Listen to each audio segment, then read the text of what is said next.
I've always been the family disappointment, the black sheep, the one who never lived up to their potential.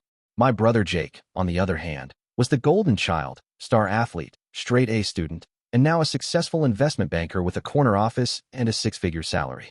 I didn't take the traditional path. After dropping out of college to pursue music, I struggled for years. But recently, things had started looking up. I landed a steady gig composing for indie games, and while I wasn't rich, I was finally stable and doing what I loved. Last month was Jake's 35th birthday. Our parents organized a dinner at an upscale restaurant I could barely afford. I spent nearly a week's earnings on his gift, a limited edition watch he'd mentioned wanting, and drove 3 hours to be there. From the moment I arrived, the jab started. Well, look who decided to show up.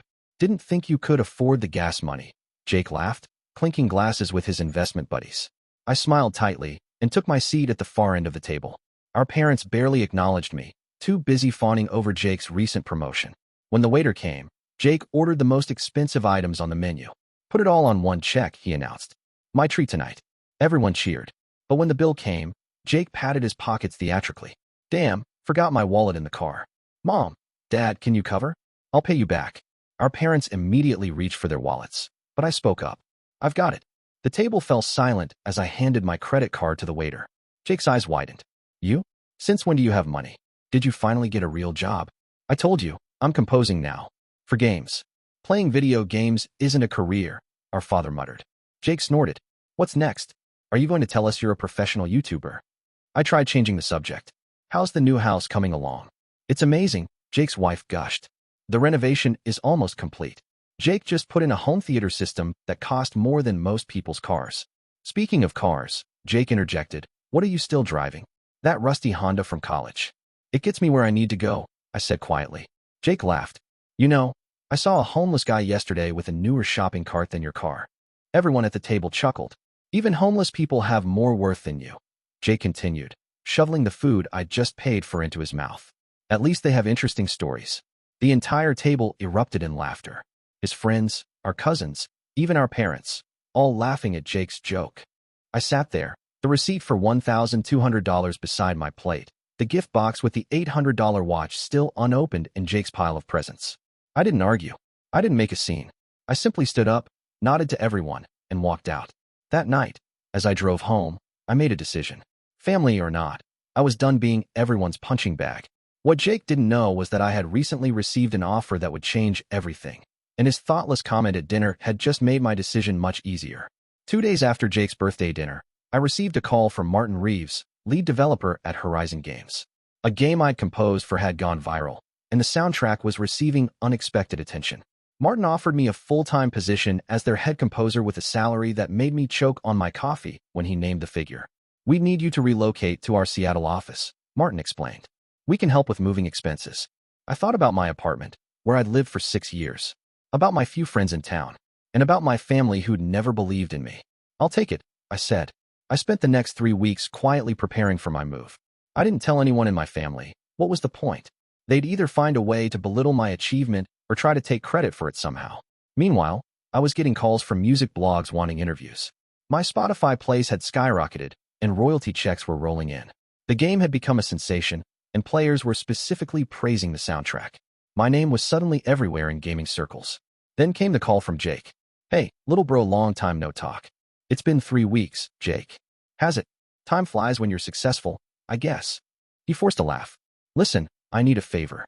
Of course he did. Jake never called unless he wanted something. What is it? Remember Eddie from high school? He works for this tech startup now. They're looking for someone to do some music for their new app. I thought of you immediately. Translation. Jake wanted to look good to his friend by recommending someone who would work for peanuts. What's the budget? I asked. Well, it's a startup, so they can't pay much up front, but there's exposure. No thanks, I interrupted. I'm actually pretty booked right now. Silence on the line. Jake wasn't used to me saying no. With what? Your little video game tunes? Come on, this could be a real opportunity. I took a deep breath. I appreciate you thinking of me, but I've actually accepted a full-time position with Horizon Games. Horizon? Wait, the company that made that game everyone's talking about? The one with the soundtrack that's topping the gaming charts? Yes, that one. I composed it. Another long silence. You're joking. Nope. Moving to Seattle next week. Why didn't you tell anyone? His tone had shifted from condescending to something approaching respect. Last time I saw everyone, I was reminded that my career choices weren't worth discussing. The real bomb dropped the next day. Rolling Stone published an article about video game music going mainstream, with my work as the centerpiece. They called me the new vanguard of contemporary composition. My phone exploded with notifications. Distant relatives, old classmates, and suddenly, my parents, calling repeatedly. I let it go to voicemail. We just saw the article. Why didn't you tell us? Call us back immediately. Jake texted. Dude, you're famous. Why didn't you say anything at dinner? We need to celebrate. I didn't respond to any of them. Instead, I focused on packing up my apartment and preparing for my new life. 3 days before my move, Jake showed up at my door unannounced. Nice place, Jake said sarcastically as he surveyed my apartment, now mostly in boxes. He was dressed in his usual designer suit, looking uncomfortable among my modest furnishings. What do you want, Jake? I asked, not offering him a seat. Mom and Dad are worried. You're not returning their calls. I've been busy. Jake wandered over to my desk, where several industry awards I'd recently received were packed in bubble wrap. He picked one up. So this is real? You're actually successful now. Depends on how you define success, I replied coolly. According to you, I still don't have a real job. He had the decency to look embarrassed. Look, about that dinner. I was just joking around.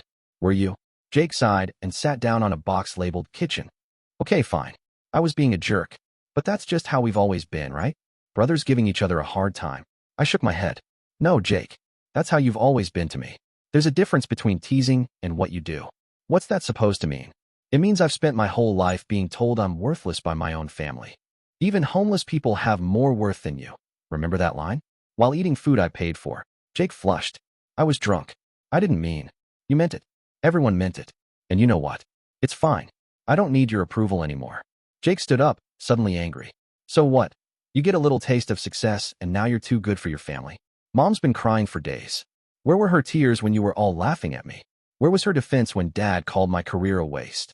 Jake fell silent, then reached into his pocket and pulled out an envelope. The real reason I came. Mom and Dad are hosting a celebration dinner for your success next weekend. Everyone's coming. They wanted me to personally invite you. I looked at the elegant invitation. My name was spelled correctly, at least. I'm leaving for Seattle on Thursday.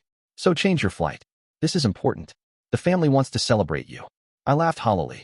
The family wants to associate themselves with my success now that other people value my work.